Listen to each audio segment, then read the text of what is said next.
Hello, Canucks fans, and welcome back to another episode of the Canucks Conversation, brought to you by the great folks over at Zephyr Epic. You can use promo code Hockey Season, capital H, capital S, all one word, Hockey Season. That will get you $5 off your order at zephyrepic.com. ZEPHYR Epic.com. Also check them out on all platforms: Facebook, Twitter, Twitch, Instagram, whatever it is. Zephyr Epic has got you covered for all of your trading card needs, and they also have a retail location in Surrey, so be sure to go check them out. All of our guests are sponsored by the great folks over at Zephyr Epic, and today we will be joined by Canucks prospect Lucas Forsell. Very exciting times for us over here. But first, my name is David Quadrelli. I'm joined as always by the man who built the place, Chris Faber. Our technical producer today is Alex Allard. This is the Canucks Conversation podcast, and as I mentioned, Lucas Forsell going to be joining us, and we are hoping that there won't be as many fireworks today as there was yesterday. Obviously, for those that haven't listened already, we dropped 2 episodes yesterday, one of which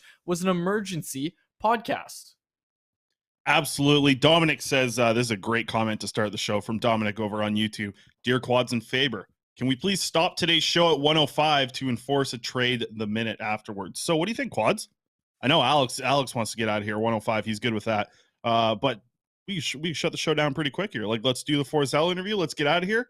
Take a little intermission. Have a sandwich. Come back. It'll be good. Which is what I want to bring up before we get going here. This is my problem of the day. You know, I deal with a lot in my life, a lot going on. This is at the top of it right now, because for all my life, I've cut sandwiches diagonally, and I think it's the best way to cut a sandwich. But my question now, and maybe it's just because I'm getting older, is it better to cut it down the middle, like one's like left and right side, or the diagonal way? Because diagonally, I feel like there's more crust there. I feel it from that. It feels like, I don't know, something about cutting a sandwich here. I was thrown through a loop because all my life, for the last 20 something years, I've been diagonal, but the last 3 months or so, I've been cutting the sandwich left or right, like down the middle instead of, the diagonal. Like, you get what I'm saying? You don't do diagonal? Is that what I'm hearing? No, I've been doing diagonal for like first 29 years of my life. But over these last few months here, I've been switching it up a little bit. And I've been going side to side just because I think it's better bites come out of it. Like, your first bite's better, because think about when you do the diagonal sandwich. Where's your first bite after you diagonally cut your sandwich? The crust. The crust, like a corner piece. Like, you're not going right in for the middle and getting no crust on it, because that's a really good bite. But I think you can set yourself up for better bites. And that's basically what a sandwich is. It's just an equation of giving yourself the best bites possible. And now that I'm seeing it and just been doing it for the last few months here, I think the best way to do a sandwich is side to side. I used to do it side to side, but I think it's actually diagonal, and I think the science behind it, not to get too technical here, but I think it's more conducive to holding a sandwich if you've got your 2 hands, right? And you're holding each side of it. You know what I'm trying to say? Yeah, but that's got to be if it's a really big sandwich. Like, if you're going to one of your Italian delis out in Burnaby there, you're probably getting a good sized sandwich. I'm on the Wonder Bread. So that thing, it's a pretty small little sandwich in its own right here. So I think, I don't know. I've been real hard on the, for a long time I said diagonal. If you don't cut a sandwich diagonally, it's not as good. It tastes better when it's cut diagonally, but maybe I'm just getting old. Because that's the other thing. Kids love their sandwiches cut diagonally, right? Like, kids don't like it when it's cut side to side. So, I don't know. Maybe I'm getting old. Like, I turned 30 this year. I'm getting old. How do you feel about frilly toothpicks on top? Philly toothpicks? What are you talking about? What's this here, Alex? Like a club sandwich. You got to cut it diagonally to get it to a club sandwich. You get those triangles, right? Ooh, that's a really good point. I was just seeing if you're part of the club. If you like frilly toothpicks, then you're part of the club sandwiches. So the main thing I do, because I get clubhouse sandwiches a lot. It's one of my favorite lunch things to get when you're out at, a cheap diner or whatever it may be. This, like, club sandwiches are my thing. But what you do is you swap out tomatoes for pickles. And it's the perfect sandwich. Like, you got chicken breast, you got bacon, you got pickles, everything. Just incredible little mix there. Okay, so there's a lot of people in the YouTube live chat jumping in and giving their opinions on this. Corey Shuchuk said, well, he said, why is there a Range Rover ad stuck on my screen? That ad is the bane of my existence. I swear It's to over Lord. now. It should be over. Anything from Tuesday onward at Canucks Army, you shouldn't see that stupid ad. It took forever to get it off. Anyways, not going to start. Corey did say, though, serial killers cut up and down. Up and then down. Dominic Yeah, said, sorry, you're not cutting a sandwich up and down. If you're doing that, you're the whole top of the sandwich, bad bites all the way through. That's just, that's not what you want. You want side to side. No, I think he's saying exactly what you have on the screen and what you're saying. You cut it up and down. What are you talking about? No, side to side, bud. Side to side. Side to side. I think that's worse. No, well, no, no, it's not, because you get a couple of really good bites on the side to side ones, and it feels like there's less crust. It feels like the radius, there's less of it on the side to side. That's all I'm saying. The diagonal one, I don't know. I'm up in the air. I haven't actually fully decided where my opinion lands on this, because I've done them both for I've done the diagonal one for so long, but lately, I don't know. Corey says, get Faber an energy drink. So yeah, Hey, I think you might have misunderstood a little bit here. So let's move on from this sandwich talk. Okay, right. We're moving to the Canucks. I was waiting for you. I'm glad we you can take a help you big out. sip of your drink. Okay. Smoke. All right, let me fire, dive in. Before we dive into that quickly here, we are partnered with the great folks at Cap Friendly for the trade deadline. All of our stuff there at Canucks Army. So cool stuff with the Cap Friendly stuff. I think we got some Cap Friendly things to get to in just a little bit here. I don't know. I think it's because I'm getting old with the sandwiches. Anyways, smoke or fire, that segment sure wasn't. Let's dive into the smoke or fire around the Vancouver Canucks. Obviously, we talked about it yesterday on both of our shows that we did, the emergency one and the regularly scheduled episode as well. By the way, word of the day today. I'm just going to get it out of the way real quick, because this is maybe the dumbest word I've ever had. My word of the day is career. Career. How is that a word of the day? How am I learning anything from learning that as my word of the day? This book is, we're into March and not off to a great start. Canucks and Penguins rumors, lots of it going around. Obviously, is the trade going to include Brock Besser, JT Miller, Connor Garland? What is the latest, Quads? I know you wrote out a heck of a timeline over there, obviously, over at Canucks Army. Are you still updating that thing, the live blog? Because hasn't been very much going on this morning in terms of that. We saw the waivers kind of go through for the Penguins. We thought that might be a time that kind of moves things forward here. But what's the latest? What's going on here? Smoke or fire? Okay, so that's the question of the day, is smoke or fire, right? And yesterday, if you were listening to the live stream that we did, the emergency podcast, we were thinking that this was going to happen at any second now. It sounded like Brock Besser was going to be the player going back. Besser spoke after morning skate, Chris. I'm not sure if you were part of that or if you got in there, but you'll have it later. We'll say what Brock said. But first, let's start with this timeline, because it goes back to yesterday. So for those on the podcast, I'm going to quickly read it out. February 26th, 10:05 p.m. That's when it starts, okay? On the same day, she was the first insider to have the return for the Timo Meier to the New Jersey Devils trade. Shayna Goldman of The Athletic tweets out that one name emerging as a potential deadline move over the last day or so is JT Miller. Okay, so 27th. Stay with me here, folks. Rick Dhaliwal wakes up, and he gets up bright and early, finds out that JT Miller did not make the trip to Dallas. According to the agent, he has an injury, and early word is he could be out a week.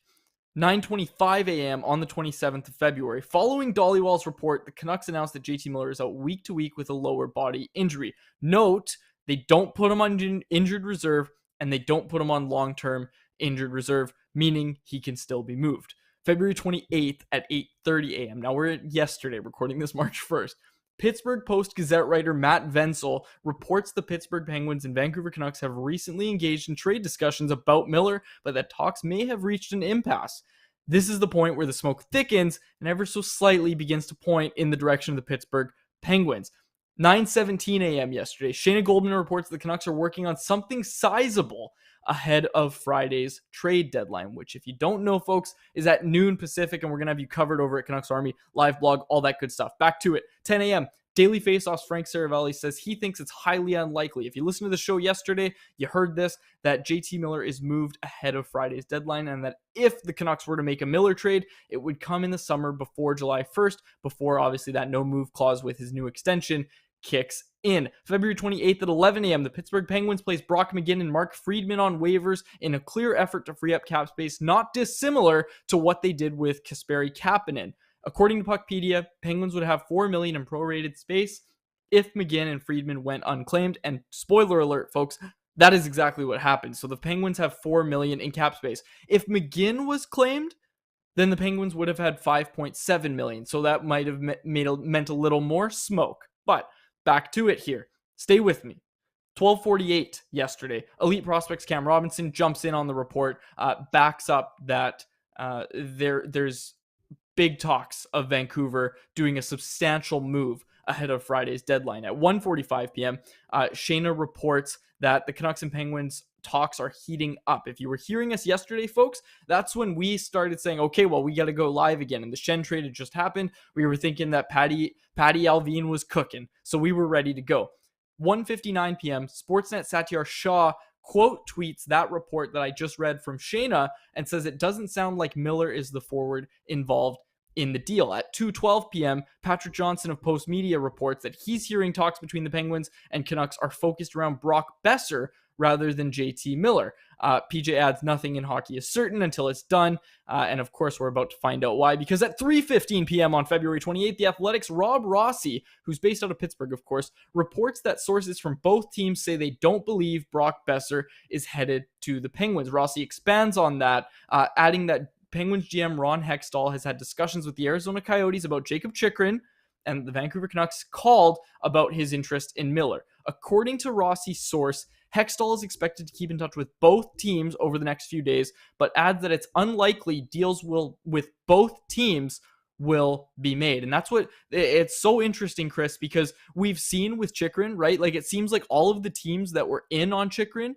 have now gone elsewhere. And we've heard that the Arizona Coyotes asking price for Chychrun is very, very high. So that's all there was yesterday. I'll continue with what we know today, but just your thoughts on that, because I think that last piece that I just said, Chris, about it's basically either Chychrun or Miller for the Penguins, that makes the most sense, because the Penguins are they cleared cap space. They're making a clear effort to make their team better. Yeah, I mean, they need it, right? They're fighting for that wild card spot. This is still a new ownership group in there. I think they came in around the same time Jim Rutherford came to the Vancouver Canucks, right? So they're a newish, I mean, for an ownership group, very different also as well. Like they're trying to set kind of a standard there, obviously. So I think there could be some internal pressure from the organization to try and make a big move and make this team actually competitive, get them into a playoff spot. And do that. I think that there's a lot here on the table, at least, of potential things happening. I would be surprised, I think, with everything we've heard up to this point, whether it be reports out of, Vancouver reporters or even, some of the Pittsburgh reporters as well, and Shayna, because she's killing it. Just like seeing how much talk there is around the Penguins, I'd be surprised right now if the Penguins don't make a pretty decent move before the deadline. I don't think they're just adding a fourth line, third line guy. I think they're adding like a defenseman, or potentially, if it's a forward, doing that with Vancouver. So that's where I think we're at right now. I'd be very surprised just not to see the Penguins not do something. I don't want to say substantial, because I think that word's been tossed around a little bit in some of the reports here, but bigger. Like, it's not just going to be them adding a guy who's expiring and, is 34 years old and isn't doing much. Like, I wouldn't be surprised. Like I said, well, no, I would be surprised if they don't do something, right? Like, they've done so much in preparation to set themselves up for a move. I don't know, man. It's looking like it's more in the camp now where I'm leaning towards a lot more towards fire than I was towards smoke over the past 24 hours anyways. Okay, so March 1st, the day we're recording this at 7:51 a.m., Dollywall reports that as of now, nothing is close on a Brock Besser trade. 9:01 a.m., Pierre LeBrun says, my sense is Pittsburgh and Vancouver have had trade discussions over the last couple of days. I can't figure out whether it's about Besser or JT Miller. And as I mentioned, the last update on this situation that we have at the moment, at 11 a.m., both McGinn and Friedman clear waivers. Alex, we can hear you on the mainstream, just so you know. But okay, so that's the situation up to this point, right? So that's kind of where we're at. Favorite Jesse Town asked you a question in the chat here. Since Miller isn't on a new contract, how would retention work? And before you answer that, I just want to say I don't think the Canucks are looking at retaining any sort of salary on Miller, because it's just, I don't think they're ready to go to that level with the Miller discussions. Because look, Miller's a really good player. And again, that's what a lot of people get confused with. Like even Jesse, the person that asked the question, said in the chat, said, Miller is a beast, facepalm. So many haters. This isn't about Miller being a bad player. And I feel like this has been explained enough times. I'm not going to do it again. It's just about the first 4 years of that contract are the most valuable, and the Canucks aren't going to be very good in those years, and it's only going to hurt them when the Canucks are ready to compete. The contract's just going to hurt them. So if they could get out of it, it's not a bad idea. That's what all of this is centered around. Yeah, so I've heard multiple different things. Things have changed over the past. I remember asking about this to a source, league source, back when the deal was done. Could they retain on the 1 year for JT Miller and then send him that way? Because you mentioned the $4 million space that Pittsburgh has. How does that work with JT Miller? The Canucks, if they do, and this just recently came out from, hey, shout out to our friends Cap Friendly. They were just, as we just talked about at the top of the show, they tweeted this out that you cannot just retain on the current contract. It's the whole thing. So the Canucks couldn't retain on the 1 year situation. It's going to have to be a full thing. And I'm with you. I don't think that they're looking to do that. They just signed this contract. It would be quite the, backpedaling to the most extreme if they were to move on from Miller this quickly, but not necessarily move on, but retain and move on, right? Like that's a very big difference. Having a 7-year thing on your books, that's a tough look. Heck, if he retires at some point, you have some major cap ramifications that could come from that. So it'll be interesting to see what happens here. I think that they would be much more comfortable retaining on Brock Besser, but I did see a report earlier today that Pittsburgh could be more interested if it was like 30 to 40% retention. That's tough too, right? Like that's quite a bit. I think every NHL team is something we've talked about the last little bit. When you have the skills of Brock Besser, 30 to 40% gets retained off of that 6.6, whatever he's making there. Every team would likely be in on that at that point. So I think it's about the return. I would be curious to see how much better of a return the Canucks can get for doing a high amount of retention on that contract compared to no retention on a Brock Besser, or, just a small amount of retention. I'm curious to see what kind of assets you could get back if you do retain a decent amount. Yeah, absolutely. And I think that's what the Canucks are kind of exploring right now is, okay, what does this get us? And is it worth it in the long run? I think that's kind of the question they're answering. I don't think, because like you just said, obviously they'd have to retain long-term on the Miller one.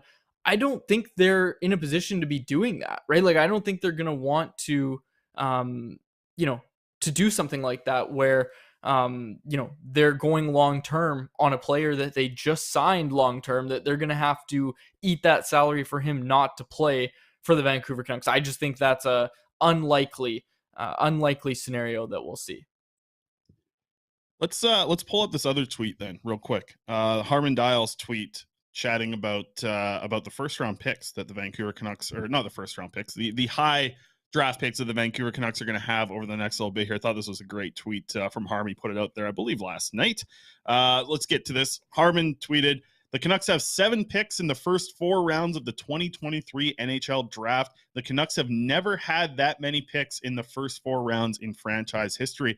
This is something you like to see, man. I tell you what, as someone who covers the prospects and deals with them a lot, and is kind of in that realm quite often, this is very exciting news for me to see that the Canucks are able to do this, not only acquire some draft picks, but what they're doing here is acquiring draft picks that you're going to be able to instantly use here at this upcoming draft. So very excited about this. This is probably this was a great tweet by Harm, because I really think it shows like how much there actually is being moved towards the future here. And this is exactly the type of moves that you do to get yourself better down the road is, listen, load up on draft picks, take some swings, try and find another Elias Pettersson in the 3rd round. Heck, try and find another Lucas Forsell in the later rounds as well. Find these type of players with your later round picks that have very high upside, but also be able to secure yourself some extra firsts and get some of these top end talent players. So overall, really like the way that the deadline is kind of shaped out for the Vancouver Canucks right now and what they're going to be able to do kind of with this draft capital. It's going to be interesting because there's options at least here, right? Like you can obviously draft all the players and use these picks here. Do you want to use some of these to include in a swap with, whether it be one of your wingers that you want to move for a defenseman? Does one of these picks help kind of get a deal done in that situation? It gives them options, right? And I think that's huge moving forward here. Yeah, absolutely. And I think, look, we've talked about how many times we bring up Kirby Dach, right? And it was a 1st and a 3rd that they had to give up to get Kirby Dach, that being the Montreal Canadiens, of course. Canucks have an extra 1st and they have an extra 3rd Do they want to go out and acquire a young 21-year-old center? I think it would fit their timeline very well, right? Like, it depends where the picks are. There's a lot that can happen. I'm just saying that now they have options, and this is why you make these moves that give you so much flexibility, right? Not only with the cap, but on the trade market as well. Like, you don't have to use these picks, which is why it drives everybody mental when people throw out the term, oh yeah, you know what? No sense loading up on draft picks because there's no guarantee that second round pick's going to play in the NHL. They're very valuable. Those picks are very, very valuable in the NHL. So again, I really like to see that the Canucks are loading up on these. And yeah, as Harmon points out, 7 picks in the first 4 rounds of the 2023 NHL entry draft. Yeah, I mean, listen, man, I'm jacked up. I love that they're adding some prospects here. By the way, gonna chat with Josh Bloom here pretty soon. He might come on the show. Canucks' newest prospect as well over a little bit. Just waiting on Lucas Forsell as well to hop in here as well. And we should have a guest on Friday of the Abbotsford variety. Looking for that. So let's dive into the chat a little bit here. Jesse asked, would love Faber's input on Juleson. How can't he crack our big club all season? Yeah, I mean, Juleson's a strong AHL player. He's a guy who's been playing. Listen, he throws a lot of huge hits in the AHL. He can shoot the puck kind of like an NHLer, so I think he has those things. It's just, I think the speed of the game is the thing that kind of gives him a little bit of a problem right now at the NHL. So it'll be interesting to see how he kind of evolves here and what happens. I mean, he's going to basically, you couldn't ask for a better opportunity after they trade Luke Shen. Now you see Noah Juleson up on a pairing right now with Quinn Hughes. So I mean, it's a wild spot for him to be in. I don't think he thought he'd be there at the start of the season. So at least you get a chance to see him in that role. I mean, really, for the foreseeable future, we don't really know the future of Ethan Bear right now. I mean, maybe there's something. Obviously, when we started the show, I had to miss out on the media availability with Rick Tocchet, so I haven't had that. But I wonder if there's an update on Ethan Bear pretty soon here. So we have an update on JT Miller. I'm just reading this from Farhan Lalji's Twitter account. He says, Tocchet says Miller will definitely play again this season. Obviously, JT Miller out week to week, but as we said, not on IR or LTIR. He will play again this season. The interesting thing here is Farhan said, Tocchet said that he got injured midway through the Boston game. So that's interesting because, you know, obviously things happen like non-contact injuries and all that sort of stuff, but you didn't really notice anything. Do you know what I mean? You didn't really notice anything that, that would kind of stick out a little bit here. And there was a question in the chat about Noah Juleson, and I know you're working on something, so we can get to that later. We do have a little bit of breaking news right now, though. It's a situation that's developing right now, but last night we saw the Columbus Blue Jackets go after Jonas Korpisalo, they traded Jonas Korpisalo to the LA Kings with Jonathan Quick heading back the other way. According to our pal Frank Saravalli, Jonathan Quick was not very happy about that and then had to be on the charter with his Kings teammates and obviously management as well, back to LA before that trade. And now, a day later, it's becoming clear that the Jackets were flipping Jonathan Quick because the Vegas Golden Knights are well down the track on trade talks to acquire Jonathan Quick from the Columbus Blue Jackets. So just a little league news that we wanted to update the live show listeners of. Dang, he really didn't want to go to Columbus, eh? In and out. No, he didn't.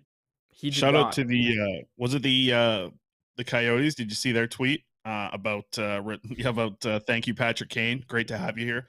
That type of thing. That was fun. I wonder if Columbus will do the same thing. That's I wonder that, but the thing that excites me most about this, Chris, and again, I should also mention, I kind of just read the fun part of that. Frank did also add there are salary cap obstacles that could prevent it from getting across the finish line, but of course, well down the track on trade talks to acquire Jonathan Quick. Now, what I really like, Chris, is we know Jonathan Quick, he's had a reputation as a bit of a hothead throughout his career, right? Like, you know, he's always fired up. He's always ready to drop the gloves. And to be honest with you, I like Jonathan Quick to some extent. Like, I think I like him more than most in this market do. But what I really like is the whole revenge storyline, right? Like, the NHL needs more storylines like this. He thought he was going to finish his career with the Kings. He's a pending UFA. He made it clear to them. I think I read this from Patrick Johnson. He made it clear to them that he wanted to play beyond this year. The Kings weren't going to bring him back, so they moved on and they made a business decision. I was blown away personally because yesterday was when I found out he had no trade protection. on his contract or anything like that, because I was like, wow, he really didn't want to go to Columbus, but how could a franchise legend like that not have any sort of anything in his contract saying that he is going to stay with the LA Kings? So LA Kings, Vegas Golden Knights, there's a good chance those guys meet in the playoffs, Chris. And I think that's going to be a really fun storyline to follow as the season goes on. Oh yeah, absolutely. And that's just another fun storyline. And I tell you what, if he does actually end up going to Vegas here, as Frank's semi-reporting, that's going to be interesting to see what it does for some of the other teams in the Pacific as well. I mean, it's been wild, eh? Like, I know this has been talked about a little bit on some of the national shows because they focused on the teams out in the East anyways, but not a lot of these Western teams really loading up that much. And it's been kind of strange to watch because I'm curious how that plays out in the playoffs. Like, with so many strong teams in the East, do you have an advantage when you get to play the team from the Western Conference in the Stanley Cup Finals? Like, once you get there, do you have an advantage because you've had to challenge so many other really good teams? Like, imagine a team gets to the Eastern Conference Finals and plays the Boston Bruins and beats them and goes to the Stanley Cup Final. But it's like, man, we just had that 7-game series with the Bruins, who are such a good team. They play hard. I almost wonder if I think it's an easier path for a team from the West, but I don't know if I'd be picking the West team to beat the East just because they're so good. But it really sets up this year, the way that things are shaping down in the standings, that this is going to be just a lot. Like, I don't know about you, but my favorite playoff series in the NHL is the first round, right? Like, I love the first round because there's hockey from 4:00 until, basically like 10:00 every single night. You're getting good matchups, strong. Like, that's by far the best playoff series, maybe in all sports. Like, playoff time, like, I really think baseball is great. I think like the first round of the MLB playoffs is really fun. October baseball, all that's great, but I don't think anything in sports with playoffs matches what you have in the NHL with that first round, because it's going to be so much fun to watch that Eastern Conference play, and obviously the West as well. But just like those matchups that you see in the East right now that are kind of set up look like a lot of fun. Yeah, I mean, like, just powerhouses, right? Like, it's a bunch of powerhouses out in the East, and you're right. You see these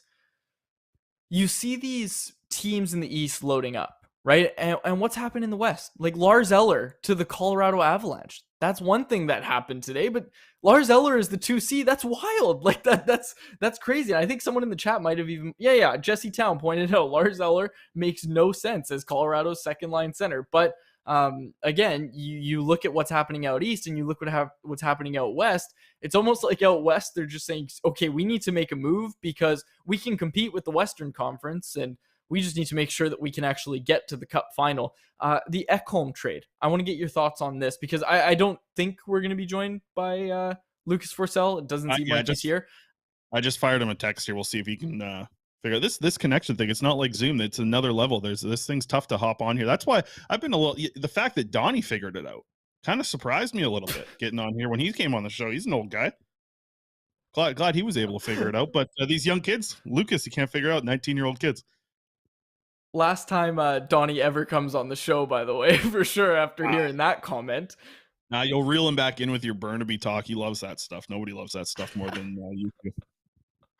Okay, back to the trade market, though, Chris. Ekholm, Matthias Ekholm going to the Edmonton Oilers. Oilers giving up Tyson Barrie, a couple picks. Seems like a bit of an overpay, and the reason I bring this up, and I'll get your thoughts on the trade in a sec, but the reason I bring it up, Chris, was because, as the deadline's approaching, you're thinking about angles, you're thinking about things that you can write and talk about. That's just what we do.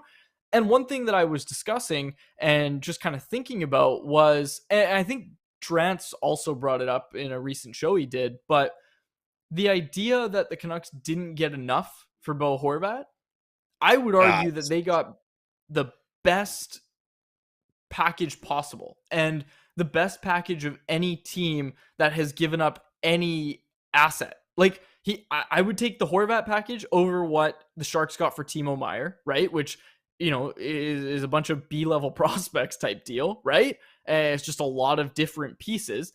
I would take the first.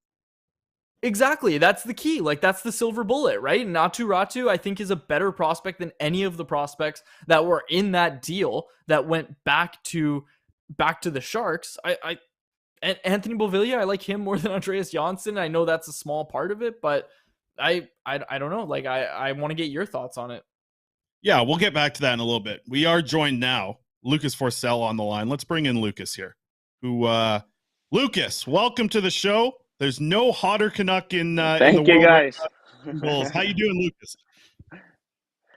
I'm good. I'm at the hotel in Ängelholm. Got a game against Rögle tomorrow. So yeah, I'm feeling pumped for that. So yeah, it's awesome. Awesome, man. And I mean, awesome's a great way to describe the way that you've been playing. You've got 5 goals in your last 6 games, 4-game goal streak. Did you switch to a golden stick, or what are you doing, Lucas? Why are you scoring so many goals? I don't know actually. I think one thing is that I worked a lot on my net front ability, and our game plan or system in the offensive zone is also that we want guys in front of the net, and I think I have improved that a lot. And the coaches have teach me a couple of tricks. We got an old goal scorer as assistant coach, Pelle Fresberg. So and then great teammates as well that have set me up for nice goals. And Lucas, you're seeing what it takes now to have success at the SHL. When you played a lot of junior, it was a lot of scoring off the rush and scoring from distance. You mentioned it. You're scoring a lot from just going to the net. How important is that now that you're playing in a men's league like the SHL? It's really important. You know, it goes so much faster, and the Ds are so much more greater on reading plays and the stick on puck ability. So, like, you need to be in front of net and in the like area in front of net to score goals. You need to be on the inside. So, yeah, I mean, it's really important. And Lucas, just your confidence level right now. What's it like? Like, is this the most confident you've ever been at any point playing hockey? Yeah, I think so. And again, confidence is growing when you get when you give or given time on ice as well, and you have to earn it, and you have to work hard to get the ice time.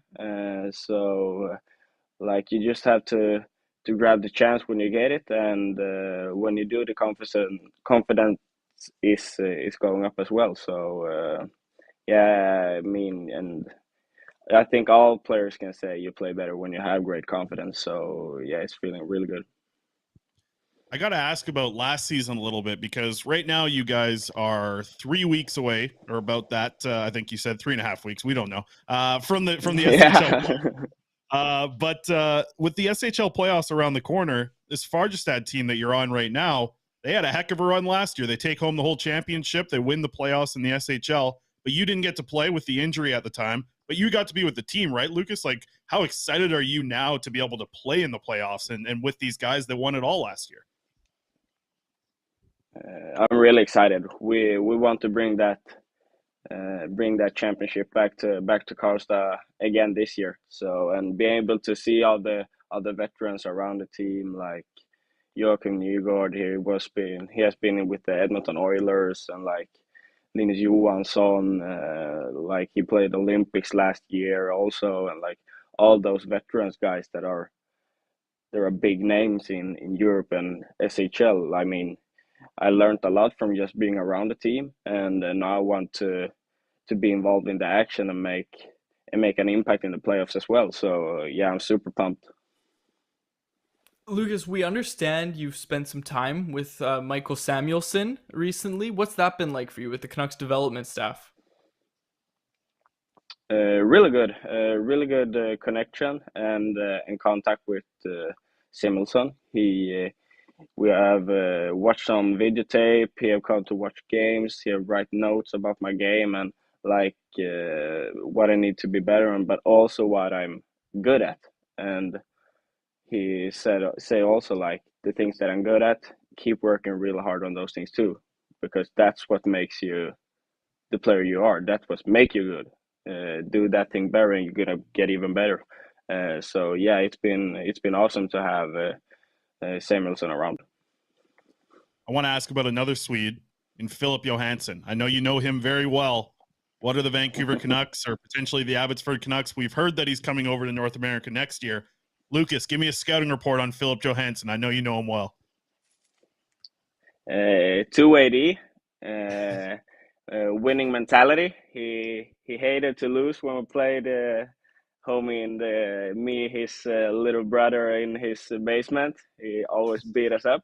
But yeah, he's a super humble guy, 2-way D. Moves the puck really well, really good in the defensive zone, but has put up some points like this year and last year as well. So he has offensive upside as well. So it's going to be great for the organization to have him around for sure. Is it pretty fun for you when you get to play against him in the SHL? You mentioned you guys played in basements together. Now you're in the huge, fans watching you in the SHL. How cool is that?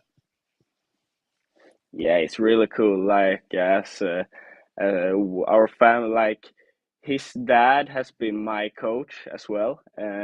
So, like he says, and he has been the coach of Philip when he was younger as well. So he says it. I don't believe it. Like, you were so you were so young, like yesterday, and now you're at the biggest stage in Sweden playing against each other. It's crazy. So it's a dream for especially me. Like, I've always looked up to Philip, like when he went through the juniors in Leksand and got up there and then moved to Frölunda. I've always looked up to him because he's such a humble guy and a really good work ethic. So it's awesome. Well, I'll tell you what, if Philip's dad was coaching you and him, I think the Canucks might need to hire him. They seem like seems like a pretty good coach for you guys when you're juniors. Yeah, for sure. They should put a contract up the table for sure. Sounds good to me. Lucas, lots of people are excited here in the chat. I see people are chanting your name in the YouTube chat. They see a lot of your highlights here on this show. So a lot of people are asking, when can we potentially see Lucas in a Canucks jersey? Because I know you got another year on that contract in the SHL. You want to work on your game, but I know the dream for you has to be the NHL in the end, right? Yeah, of course. The NHL has always been the dream, and it's always going to be the dream. But as I've said, like before, I have no rush coming over. I want to feel mentally ready. I want the Vancouver or the organization feel like we want to bring you here. We feel that you're ready. And like, it can be, as you said, I have a contract in Sweden next year. So it can be in 2 years, it can be in 5. And I mean, if it feels right, it can be next year, but I don't think so. I feel like 2 years is the minimum, like not next year, the next after. That's the minimum range, I would say, for me personally. So I want to feel ready, like moving to another country. I love Sweden. I love to be around my family. That's important to me. But for sure, the goal is the NHL, and like, when all parts feel like I'm ready, I will for sure sit on that plane and be as prepared as I should be to grab that spot. When you're talking about being prepared, I gotta add, because I'm just thinking since you were drafted, how much bigger, stronger, better have you felt since the Vancouver Canucks drafted you? You're in an important time of your hockey career right now of developing. How much better do you feel than the day you were drafted? I feel like I'm taking steps every week, every month, every day, and especially with my strength, like puck protection and battles around the corners. I feel like I win more 50-50 battles, and my forecheck is always been one of my strengths, but I think it's been much better now these last years. But overall, I have gotten bigger, I have gotten stronger, and it's going in the right direction. So hopefully we can ride on that. Awesome. Well, Lucas, you've given us a ton of your time. Appreciate you joining us here. Now, tell Philip he's got to come on the show here next week, okay? Of course I will do. He has to. Thank you guys for having me. Awesome. Thanks a ton. There he is. Lucas Forsell. He is red hot in the SHL right now. 5 goals over his last 6 games, a 4-game goal scorer. This guy's 19 years old. Okay. This is a 19-year-old kid doing this in the SHL. It's very impressive. The Canucks, just an incredible pick in the 7th round with Lucas Forsell there. I think he's very bright future for this kid. You heard it there. Minimum of 2 more years is the way he's kind of talking about it in the SHL. He's got the 1 year left on his deal in the SHL. I think it's going to be an interesting conversation after that. I think he's going to go back because this year you can see it. He mentioned it. He's going to go back to Sweden next year. He had some time in the Allsvenskan this year to kind of figure his game out a little bit. Came up to the SHL, and it's been confidence ever since. Ever since that call-up, 10 SHL goals in 22 SHL games. Really good stuff from him. And like I said, I think he's going to go back into next year in the SHL, have more of a consistent kind of top 6 role in a very similar way. Like I've seen this progression of Forsell. It's like I've read this book before. I've seen it with Nils Höglander, right? I've seen a very similar thing with Nils Höglander. The only difference is one was a 2nd round pick who was, a star on the World Junior team. Lucas Forsell's had to work his way up to that point and didn't get selected to that Sweden World Junior team, this most recent World Juniors. Looks like a big mistake from Sweden on their selection part. Yeah, well-spoken individual too. And of course, all of our guests brought to you by the great folks over at Zephyr Epic. Promo code hockey season, capital H, capital S, is the one you are going to want to do there. Okay, Chris, I ask you this. Where do you want to go from here? We got a little bit of time. I'd like to go a little bit over time if we can, because I think for the podcast, we should probably just cut the first 7 minutes of the show, because that's up there for the worst intro we've ever had. And it's no fault to you. It's just, it was a tough one. It was just. Here's the thing. I feel like that conversation, and we've touched on this. Listen, you're about to get your dog. That's why you're going to have to start doing the show from home. That conversation, I think, is one that would have hit if we were in the same room. I feel like we could have argued better about that, but this whole Zoom thing online, everybody's got COVID, all this stuff. You can't, you got a dog coming in there soon, all that stuff. It makes it a difficult conversation. I think that conversation had potential. And everybody in the chat, by the way, we saw the vote come through there. I think it was 78% of people said diagonal, 21% said down the middle. I think there's legs on that sandwich. That's all I'm saying. I was really not trying to rehash the conversation. What I was trying to get at is I want to know where you want to go from here, because right before Lucas came on, thanks again to Lucas Forsell, we were talking trades and we were talking about the Ekholm deal. Do you want to stick with the league-wide stuff, or should we close it out by just saying, what do you think the next move the Canucks make is? When does it happen? And do they make that substantial move, or does this go right next to the New York Islanders trade on draft day with the talks falling through with the Penguins and Canucks? What do you think is going to happen here? I think I'm in the camp of, I do think the Pittsburgh Penguins are going to make a big move. I think if they want to make a move for a defenseman, it's not going to be with the Canucks. If they want to make a big move for a forward, it is going to be with the Canucks. That's the way I think things are going to play out here. Whatever the Canucks are asking for certain players, you wonder if they drop that ask a little bit as the trade deadline approaches here. But at the same time, what's the rush, right? What's the rush for the Canucks in trading Brock Besser, right? There's not a huge rush there. Is there a rush to potentially move JT Miller? Yeah, I think so. I think there's more of a rush there because you obviously have the new contract kicking in July 1st. This guy gets a no trade clause put into his contract. There's a little bit more of a rush there, but with Besser, I don't think there's any rush at all. So I wouldn't be shocked to see if I had to guess, I think the Canucks will make one more minor move. And I'll still be surprised if it is Besser or Miller in a trade, but I'll be more surprised if it's the Penguins in the end not making a move at all. I think the Penguins are going to make a pretty decent move. It's just going to be interesting to see if their best option is here in Vancouver or somewhere else. Ben Hankinson tweeted this out, and this isn't league-wide news. It is league news, but I have to bring it up because the agent for Brock Besser and Luke Schenn, Ben Hankinson, tweeted this out. Please trade for Nick Bjugstad so he can come out of his timeout and play hockey again. Players don't like playing, and fans don't like it either. Bjugstad with the Arizona Coyotes right now. Hankinson tweeted out last night, congrats Nick Bjugstad playing 600th career NHL game tonight. Will he be playing for the Coyotes for his 601st NHL game? Then he goes on to rattle off a few things. 6'6" center leads the Yotes forwards in penalty kill ice time and second forwards in total ice time. And then he quote tweeted that and said, "I would like to unsend my tweet since Bukestad is now stuck on 599 games." And then today tweets out the one that I said. So Canucks want to shore up the penalty kill. They need a center. Go get Nick Bukestad. That'll be your little stopgap for now. Go get Nick Bukestad. You make the JT Miller trade because, as Frank reported, the Canucks want a young center before they get a Miller trade in the works. I just want to get into the chat here a little bit because I love how this evolved. I loved how the chat evolved.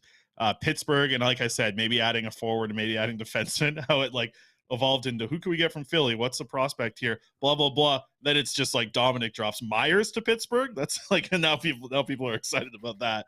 I don't think that's the defenseman that the Pittsburgh Penguins are targeting. Like I said, if it's a forward they're after, I think the Canucks are one of the teams that are obviously in conversations with them. And a couple of questions here. Sorry, you go ahead if you got something.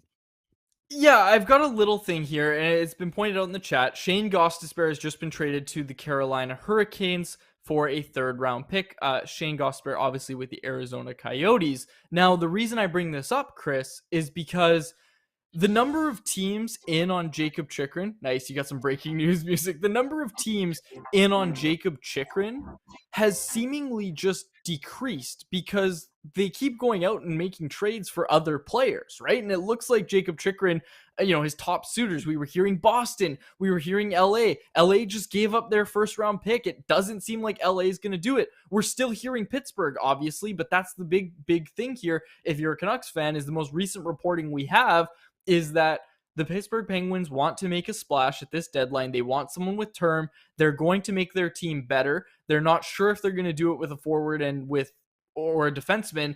And if we're to believe the reporting that we have here, that I stated earlier in the show, it seems like that it's going to come down to either Chychrun or Miller. So if you're a Canucks fan, obviously you're hoping that Chychrun moves first, that Chychrun is traded to another team, but it doesn't seem like that's going to happen because the teams are just falling off like flies. I don't know. I genuinely don't know who is still in on Jakob Chychrun that could legitimately make a play for him. Well, you say maybe the Canucks should get in on the conversation here. Is he the guy that the Canucks might want to target? We might have to save that for tomorrow. Here's the thing about Pittsburgh. Okay.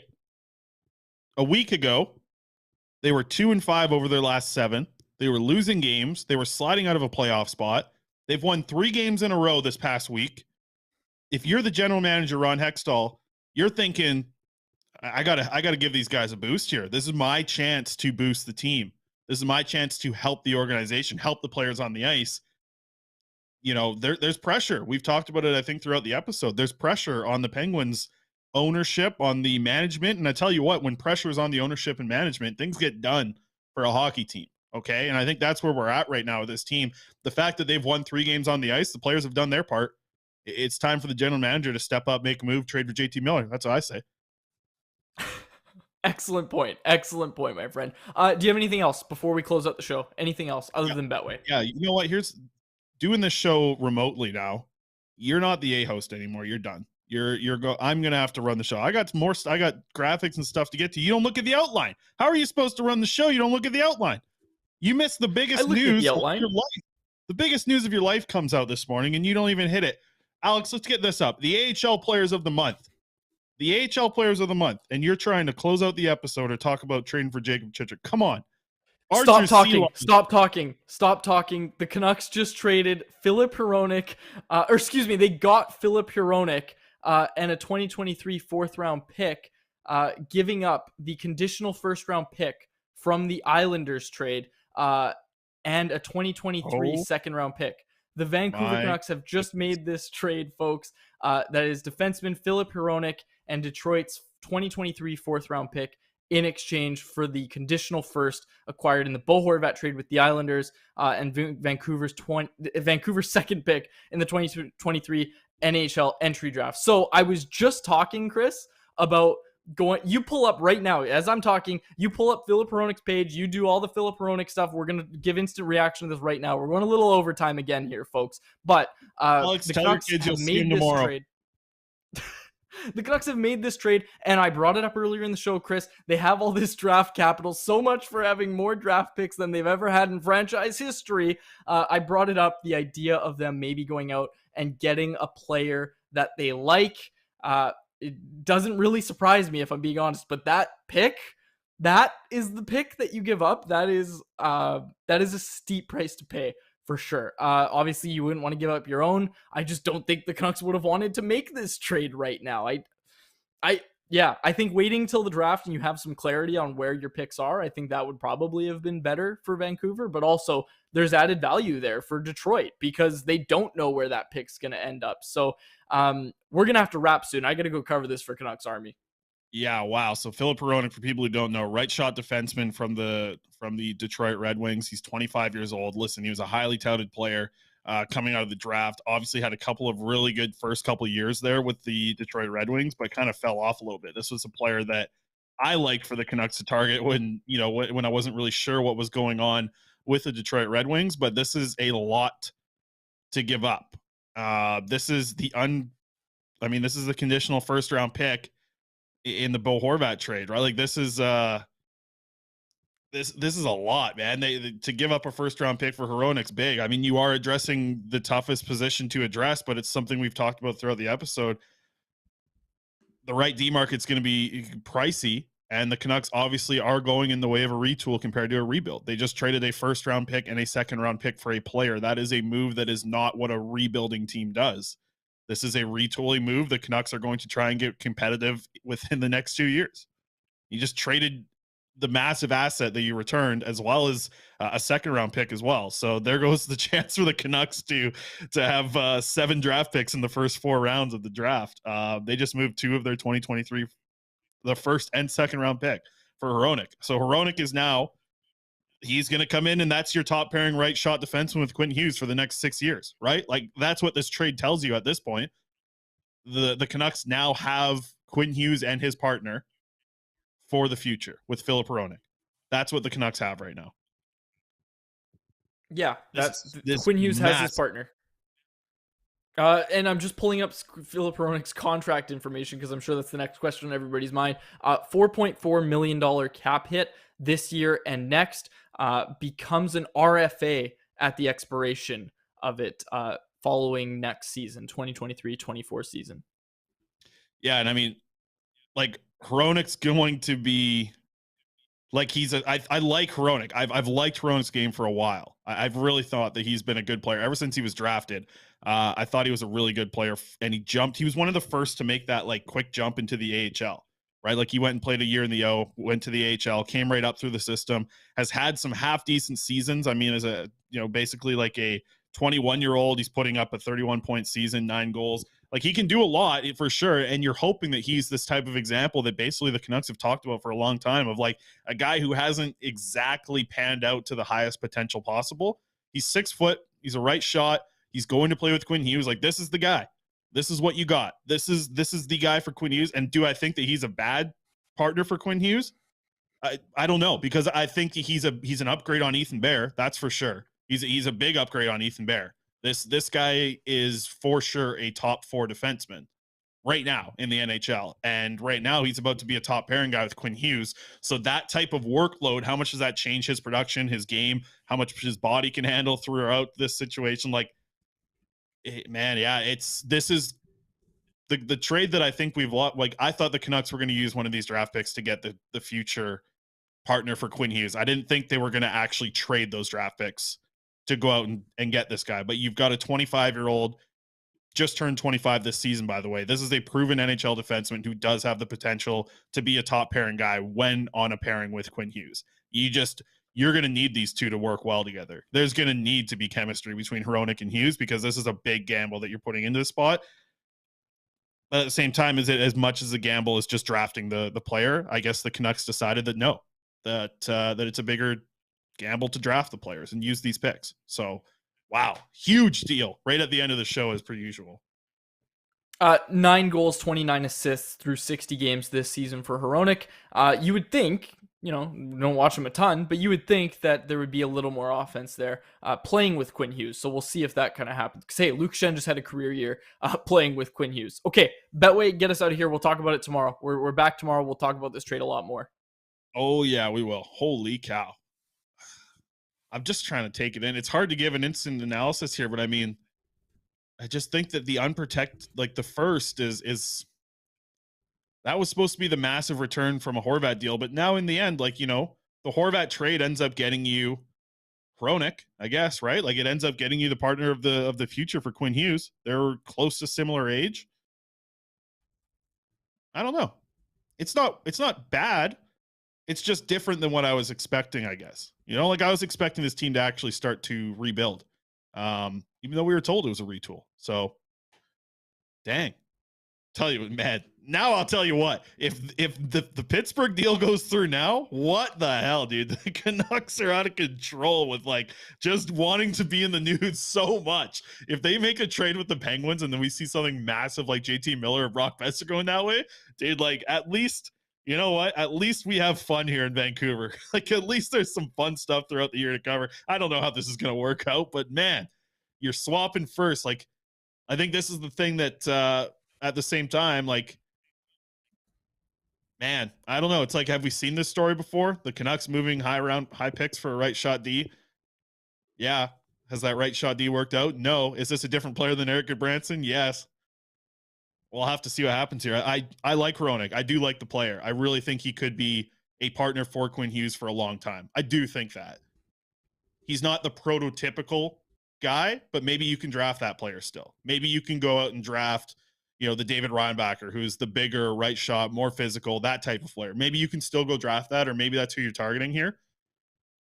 But I'll tell you what, for now, the Canucks just traded for the best partner Quinn Hughes has ever had, I think. Like, I think Hronek has a higher potential to be a better partner than even Chris Tanev was with Quinn Hughes. Like, I do think that. If they work well together, Hronek is a solid, very solid, I think, secondary puck mover on a pairing. If he's in that role, he is a very good puck mover if he's not the primary guy. And obviously when you're playing with Quinn Hughes, you're not the primary guy anymore.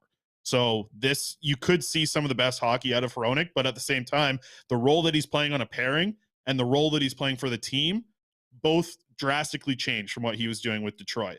Now he is in a top pairing role, playing the top minutes, getting the top matchups with Quinn Hughes as his partner. So it's like, yes, the partner situation is very good for him.